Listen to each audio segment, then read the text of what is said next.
Hi, this is Chris Slade, and you listen to No Good Music.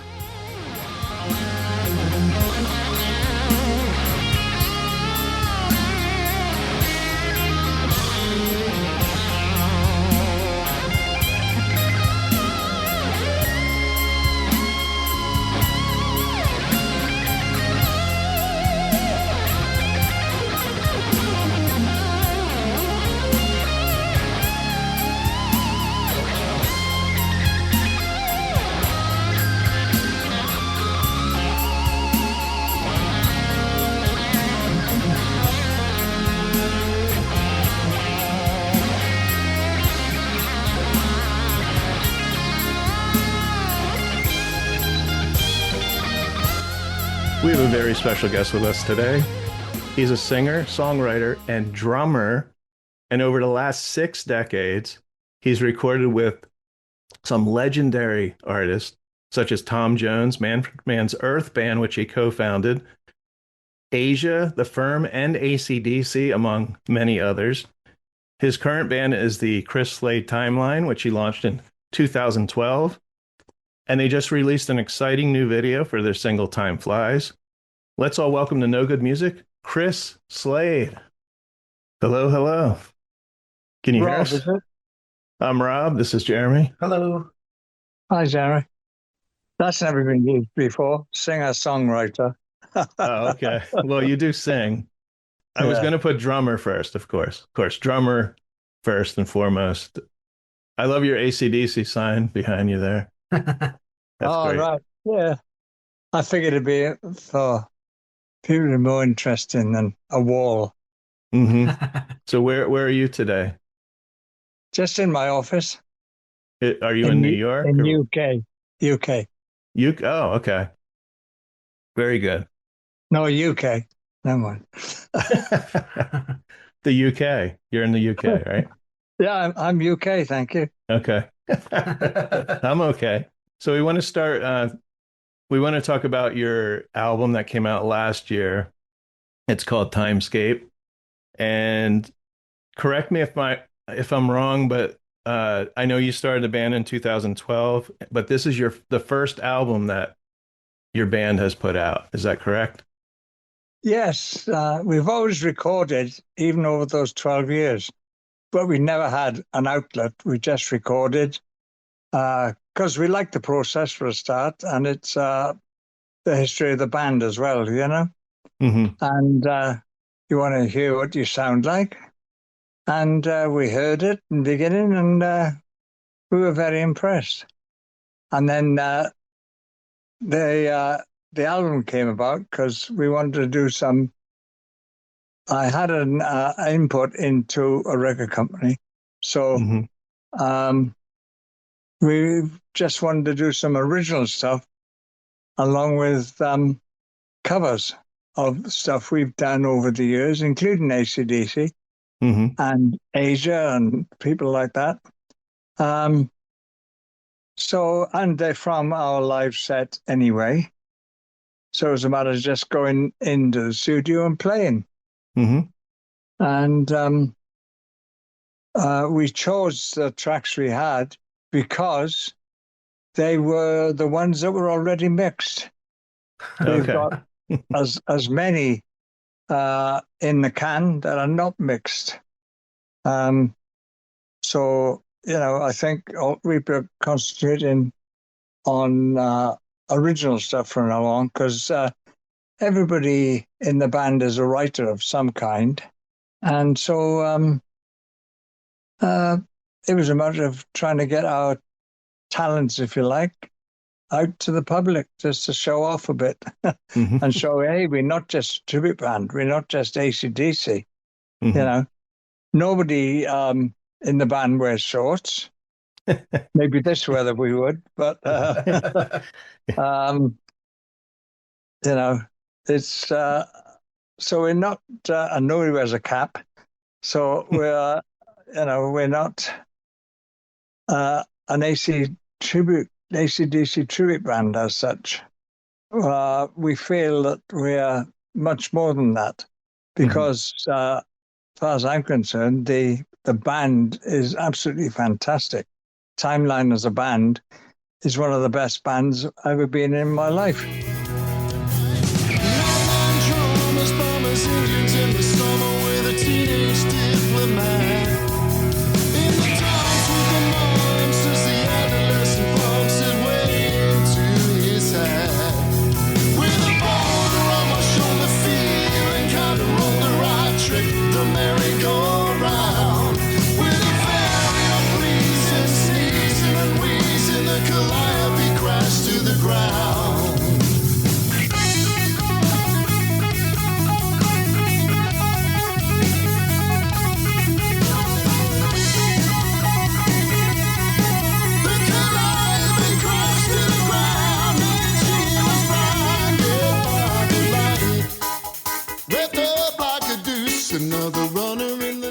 It reminds me of the 1970s with Manfred's Earth Band, who were all great musicians, and the live shows used to show it. And of course, our live shows, Timeline's live shows, are always just fantastic. Mm-hmm. So yeah, I've seen some of the video. Really good, really tight band. Tell us the people in the band, because one thing I found unique about the album was that each person sings at least one or two songs on the album. So can you tell us the members of the band? Yeah, everybody sings, either backing vocals or whatever. So everybody gets a chance to sing, including myself. Yeah, surprisingly. Mm-hmm. You're yeah, not a bad singer either. I don't know about that. I'll take it, but I don't know about it. On guitar and, as I say, vocals, we've got James Cornford. Keyboards is Mike Clark, and vocals. The two singers are Stevie G and Bun Davis. And Bun Davis does the AC/DC songs, yes. And Steve G does the other stuff, like Uriah Heep, for instance, and David Gilmour, and stuff like that. And he also plays bass. So we're a pretty tight unit. It's always been the same people in the band for 12 years, and we get on well. You know, we knew each other before a little bit, just passing acquaintances, really. But when I put the band together, I needed people who not only could play AC/DC and Asia and all the rest of sometimes quite complex music, but wanted to do AC/DC and quite complex music. So, because that's hard to find with musicians. No, I'm a heavy player, man. I can't do that shit, or whatever. People have a very strange opinion of AC/DC. They think it's easy. They think it's a 3-chord trick, and it's much, much more complicated than that. And the genius of it is that Angus and Malcolm are fantastic writers and arrangers. So they make something sound simple when it's quite complex. So, for people to play it properly with the correct chords, people think, oh, it's just this, it's just AC/DC, isn't it? I've had, especially in the States, I've worked with people out there, different musicians on different tours, and they go, oh, yeah, it's AC/DC is just this stuff, isn't it? And it's like, no, you know what? Yeah, it's the same 4 chords or something. All the songs sound the same. That's what some people... Yeah, exactly. And they've come back to me after about a month of trying to learn it. And they said, I've got new respect for AC/DC. It's there's a lot more to it than you think there is. And that's the genius from them, as I say. They make it sound so simple. Mm-hmm. So, which is a great thing, to make a relatively complex thing sound simple is a very difficult thing to do. No, I agree. And you you had an AC/DC tribute band, is that true? That's what I have worked with AC/DC tribute But bands in the past. what is Steel Circle? That was mainly AC/DC, Okay. and it was a California-based project. Mm-hmm. But in fact, it really wasn't my band, although it was my Okay. name and all the rest of it. That lasted a year or so, and again, great musicians in the band, but nothing like Timeline. Mm-hmm. Yeah. They knew AC/DC and they could play it well, but Mm-hmm. The guitarist in your band is incredible. All the musicians are, yeah, just James Cornford, yeah, and it's got he's a he's great. and like the song Time Flies, you just did a video for it. It's 11 minutes long. Yep. And it's almost it's like progressive, I would say. A little progressive. Yeah, it could be. And I'm not that sort of person, but I wrote Mhm. every note of that. Oh, okay. Um, I don't play a chordal instrument of any kind, Hmm. but I can sing all right. Yeah. So it's da da da da da da, and No, you sound good Mike on that Clark one or because the you're doing the guys. vocals on that one. Yeah, well, I did the demo for it. Mike Clark helped me, and James Cornford, of course, helped me out on that. Um, and I did the demo for it. I finally put the thing down. All I knew when I started the song was that I wanted some repeat echo Hmm. after the lines. That was the only thing I had set in my brain. And so, I did the demo, and I think it turned out great. And I took it to the guys, and they said, "Well, you've got to sing that. That's your Hmm. song." And I'd never thought of being the lead singer, Hmm. ever in my Yeah. life. I've done demos, but not on stage live. Hmm. Um, and when you work with singers like Paul Rodgers and Tom Jones, and really David Gilmour, really great singers, you don't think, "Oh, I can do that." Yeah. In fact, quite the opposite. You think, "I Hmm. can't do that." I'm always um, amazed at drummers who can do, you're doing two things at once with your hands, but you're also vocals. That's the third thing. Maybe your yeah, feet too. well, you're But like Phil using Collins every and some of the, yeah, you know, and Phil does a great job, doesn't he? hmm. But it's you're doing actually your whole body is coordinating, so every limb and Hmm. your brain, so it's your head as well, is working. And over the years, you learn to put it all together. Hmm. When you start, you can't do a thing. You can't go boom, bop with the bass drum and the snare drum. That is difficult enough. And then to do it in time, Hmm. which thankfully I can, is another trick again. You've either got it or you haven't. You either Hmm. play in time or you don't. Yeah. Um, and I've seen top professional players, and a few can't even play in time. Hmm. Uh, and And that's the heartbeat of the band. That's what yes, sort of drives the absolutely, band, the it's what songs. everything's based on. Hmm.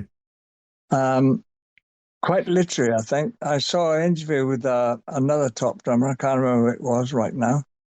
And he said, oh, yeah, bass players usually wait for the drummer to come in and put a beat on the song, and then the bass player can go, oh, so it's one of those. Okay.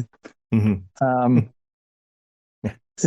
And I think that's true to a certain extent. You can change things just with drums to give a different feel. And that's the thing too, feel, the word feel. Nobody understands, hardly anybody understands what it means. It means just making you want to dance. Mm-hmm. So if you dance to everything you play, you're doing a good job, because that Mm-hmm. will translate to the person at the back of the hall. Mm-hmm. I think Count Basie said that, or Duke Ellington, one of them, said, you got to reach. He didn't mean by volume, by sound. Yeah. He meant by feel. You got to reach Mm-hmm. the man at the back of the room who's tapping his foot. Yeah. And that's the way I've always worked. Or even in 80,000 seater stadiums, like I've done with AC/DC. So that's another thing with. Is it more memorable to perform in a stadium like that for 80 or 100,000 people, or to see something that you've put together blossom and flourish in a sense? Well, both actually. It's great. You've got I know it sounds strange. You've got a ringside seat when you're in 80,000 seater stadium. You can see everybody. You can see some of their faces, for hundreds of yards. So it's a great experience, especially when you get, say, an emotional moment or something, Mm-hmm. Right. and they don't realize we're watching them as much as they're watching us. Right. Right. So let's go into AC/DC. We love AC/DC. I'm wearing a high voltage shirt. We All right. just saw him. Jeremy's Yeah. wearing a shirt from we went to see them in Landover, Yep. Maryland, About on the 2 last months ago tour. now. All And right. so in 1989, you joined AC/DC. You got to record one studio album, two live albums, and a single, Big Gun. Tell us how that all came about, that you became the drummer for AC/DC. Well, I was working with Gary Moore for a year before I joined AC/DC. And Gary Moore had the same manager as AC/DC, a guy called Stuart Young. No relation Uh-huh. to the brothers, just happened his name to be Young. And because of that, I got a chance to audition. I got to find out for a start. That's the trick in itself. Find out an audition for AC/DC. So that's how the opportunity came about. The audition was in southern England. My audition was in southern England, just north of Brighton. And it was about an hour from my home. So I could drive there quite easily, Mm-hmm. with my kit. So it was good. And first of all, I met Dick Jones, who's the drum tech, and still with him, and has been right from the start. He joined the same day that Cliff joined on bass. Wow. So he's been there a long time. He says it's because he makes a great cup of tea. Might be. Have you had his tea? Yes, Okay. very good.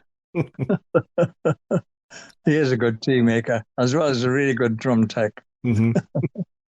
Brilliant. A funny guy too, really funny guy. But anyway, he told me where to set up, like in the bay window, I think it was, of the rehearsal room.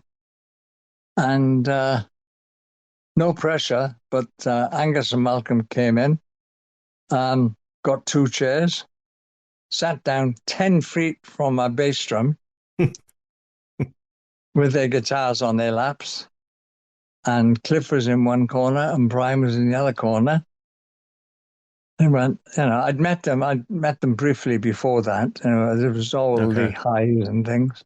And I looked at them, they looked at me, and they said, okay, Back in Black. I went, all right. They went, you count in. So no pressure. Mm-hmm. So click, click, click, click, no pressure at all. Of course, they did that on purpose in order to see if I would fold or not.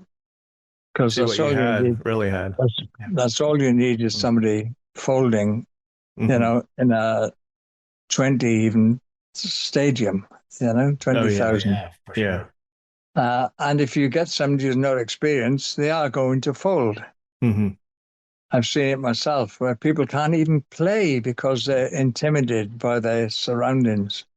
Or they're not confident. Whatever, or they get scared at that time. You can't have that being a professional musician. You got to get up there and own the room, Mm-hmm. Otherwise, you're not doing your job properly.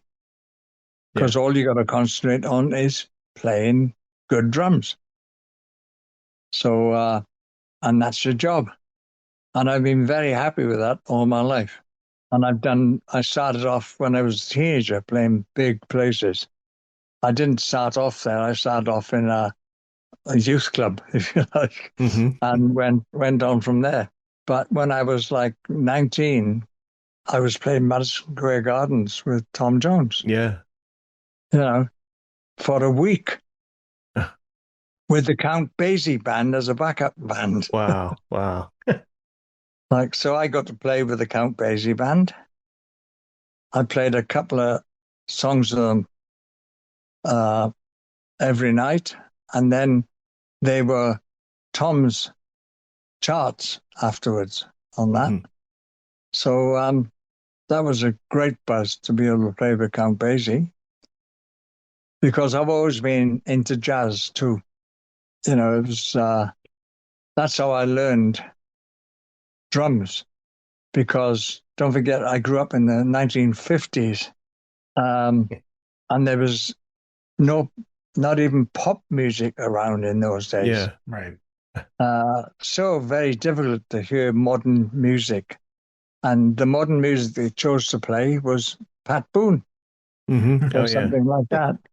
No, I'm sure the guy is great, but no great drummers there. Nothing that stood out, So with jazz, the drummers stood out, like Buddy Rich, Gene Krupa, things like that. Mm-hmm. So that's what I started with, and listening to big bands also, because of the drumming, because of Buddy Rich's drumming and everybody else who did that sort of music.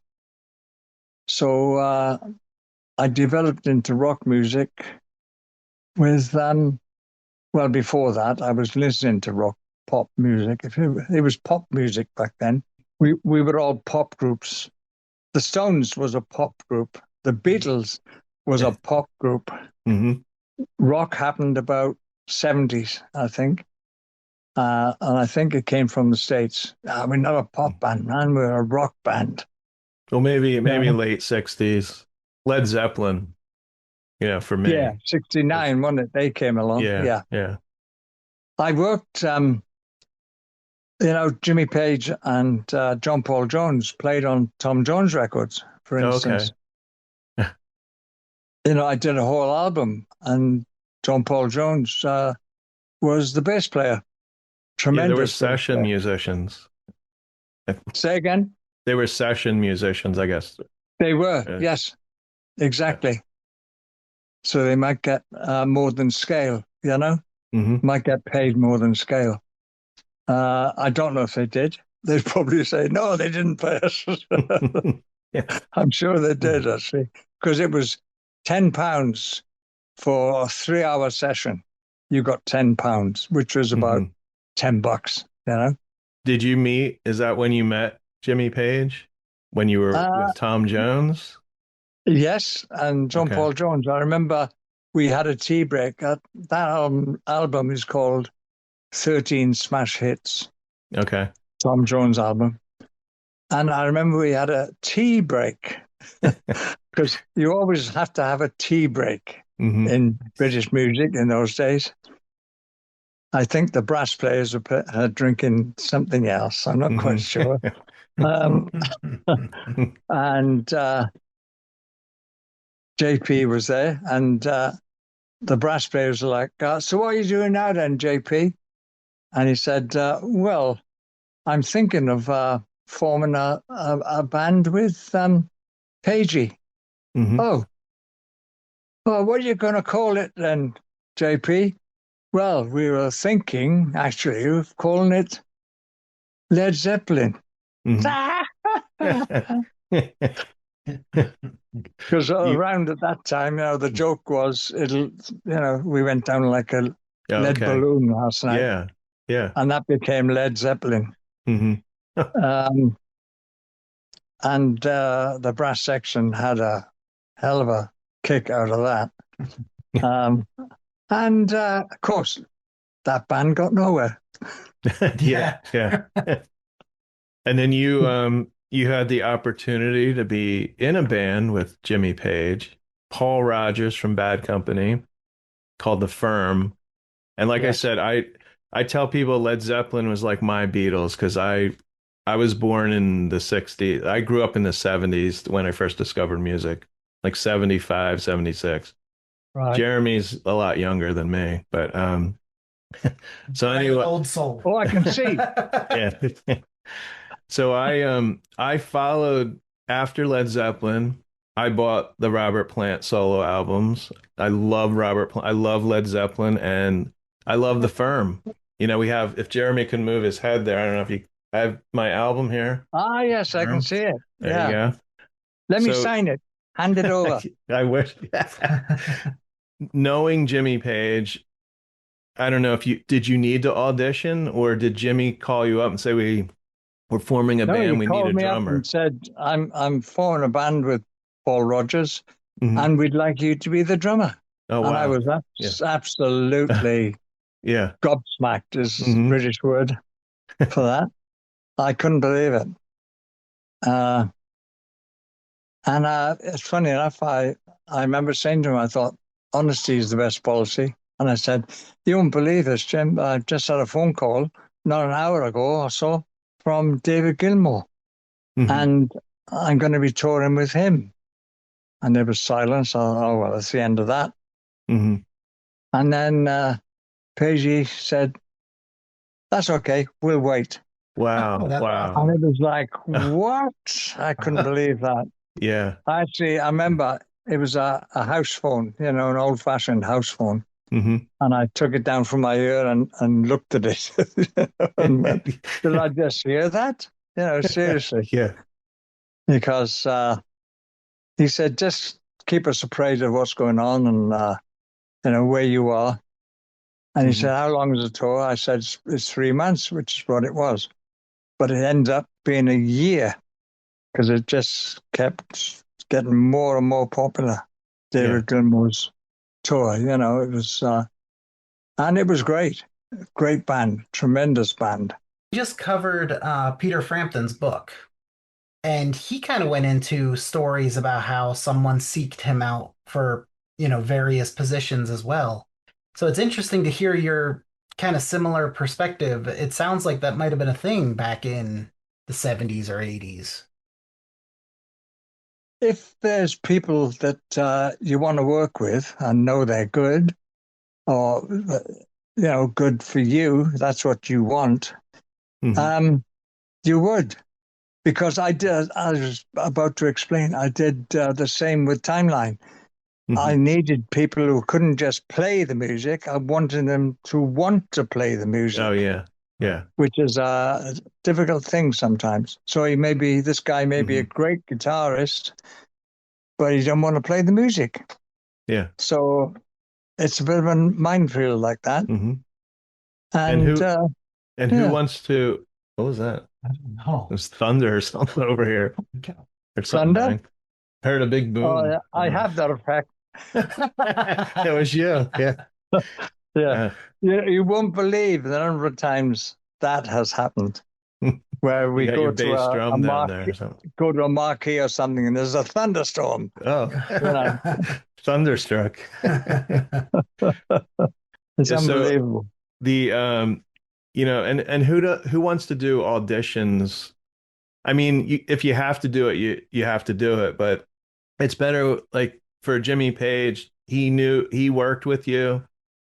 He knew you were an upstanding person, and hopefully that was his first phone call was to you. Maybe he had a Yeah, list, for maybe he didn't, drums, it was but the only yeah. he'd already Yeah. did he already did his auditioning with Hmm. about two or three other British drummers. It's just people he knew. Hmm. That's all, Yeah. and admired their work, so to speak. Hmm. And I was really glad. I couldn't believe it when he said, "We'll wait." That was That's like awesome. Yeah. that's never happened. Yeah. That's how you know you're wanted too, right? Yeah, absolutely. Yes, that's a really nice feeling, isn't it? Yeah, I can imagine. Yeah. So the firm only put out two albums.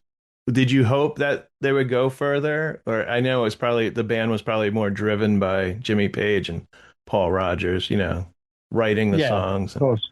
I hoped it would go for 5 years at least, Okay. um, and we were very capable of doing that. I I don't know why it finished. Hmm. I'm guessing, and this is really an educated guess, that Jimmy and Paul just didn't get on Okay. for all sorts of reasons. Hmm. So, I first met Paul 1971 Okay. when he was in Free. I did an Australian tour with Manfred's EARTHBAND, the band I was in, and top of the bill was Deep Purple, Manfred's EARTHBAND second, Hmm. and Free were opening the show. Nice. Can you believe that? And they were great. When they flew, they just flew. Great band. With the firm, just going back to that, I just saw the thing behind Jeremy's head there. Um, People now today, almost every gig, come up with a firm cover Hmm. and say, "Could you sign this, please? It's my favorite album." Yeah. And they mean it's a favorite album of all time. Yeah. Wow. Like ours might be Pink Floyd or Led Zeppelin or something. Hmm. But people, and I go, "No, do you mean that?" And it happens all the time. And they Hmm. say, "Oh yeah, this is my favorite album ever," which is that one you got over there, Yeah. the first album. It's one of my So favorites. yeah, well, If I I'm, saw you in I'm person, I'd have you sign it, of course. yeah. I'll just reach over in a second, do that before Sure. we. Okay. Now, I don't know if you want to tell us this, but are there any bands that you auditioned for and didn't get to get like a bigger band? I don't think there is. Okay. Um, I've done some auditions. At the end of audition, they've offered me the gig, and I said, "No, I really don't want to do it now." Oh, okay. I've done that a few times. Okay. Not many, but two or Hmm. three, Okay. but not the other way. I'm trying to think if there was. I don't think there was. With Tom Jones, when I started, Hmm. my drums are set up in my front room permanently, living room Hmm. permanently. And the band came in and they said, "Can you do the start to Walk, Don't Run?" Which in those days was very difficult. And it sounds simple these days, but in those days, drummers struggled with that. And I rattled it off. Hmm. And they said, "Okay, let's go to the pub and rehearse." That was Okay. my audition for Tom There you Jones. go. We have a mystery question. We do this. Right. Oh, I have 10 questions here. I'm only going to ask one. I want you to pick a number between 1 to 10. And then some are music, some aren't. It's probably the same as everybody picked 7. No, everybody's been picking 6. Oh, really? Okay, so if you could go back in time, what time period would you travel to and where are you going? Everywhere. Everywhere. I would. I'd try to get to everywhere. Okay. It might kill you back then. Who knows? But I'd like to be around because people used to watch battles, you know? Oh, yeah. Oh, yeah. Oh, like Rome? Yeah, they'd be on the side of the battlefield, watching. Oh, okay. You know, I paid my money. I'm going to stand here and watch your bloody fat. Like the Civil War or the Revolutionary War. I mean, for us. Exactly. Yeah. Okay. This time travel thing, I kept it. I've got the headlines on the Times newspaper, the British newspaper, the Times, from about 30 years ago. And it says, Stephen Hawking says time travel is possible. And I think, actually, I don't know if it's physically possible, but you can mentally do it through meditation and concentration. They call it remote viewing, actually. You have to try that. And it's just using your imagination, but you can imagine things like in the next room or something, and you can corroborate that what you're imagining is the thing that's there. I saw recently Skin Ranch, I think it was. Do you know that mysterious program? Ooh. No.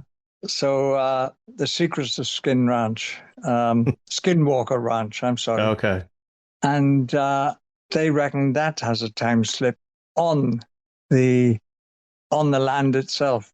Because one day a guy was standing looking at his cattle and stuff, and his dog was by the side of him, and he was patting the dog.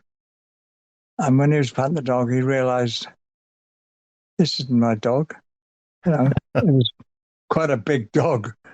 In fact, it would have been huge, because he says that it was a breed that disappeared about thousands of years ago.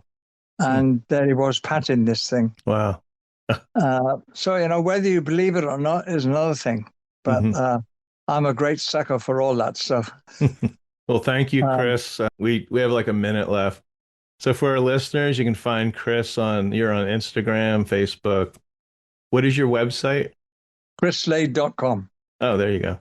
Okay. And there's also the Chris Slade timeline on Facebook. Thank you, Chris. Thank you for taking the time. It was great talking to you. We walk through the ages to see who we are. Don't think of the distance or worry how far.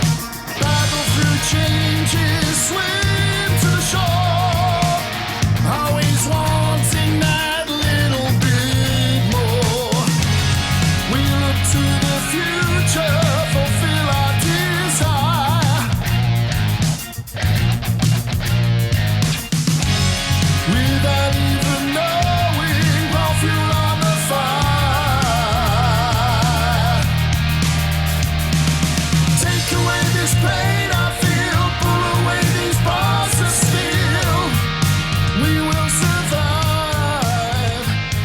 A broken world is shards of glass. Don't blame the future, blame the past. You've been listening to No Good Music. Today's interview was produced and edited by Rob J. Lilly and recorded via Zoom at the Did You Say 7 Studios in Washington, New Jersey. You can find No Good Music on Apple Podcasts, Podbean, Spotify, Pandora, and almost anywhere you listen to podcasts. Intro and exit music by the band 99%. The songs End of Eternity, Blinded by the Light, and We Will Survive, used with permission from Chris Slade.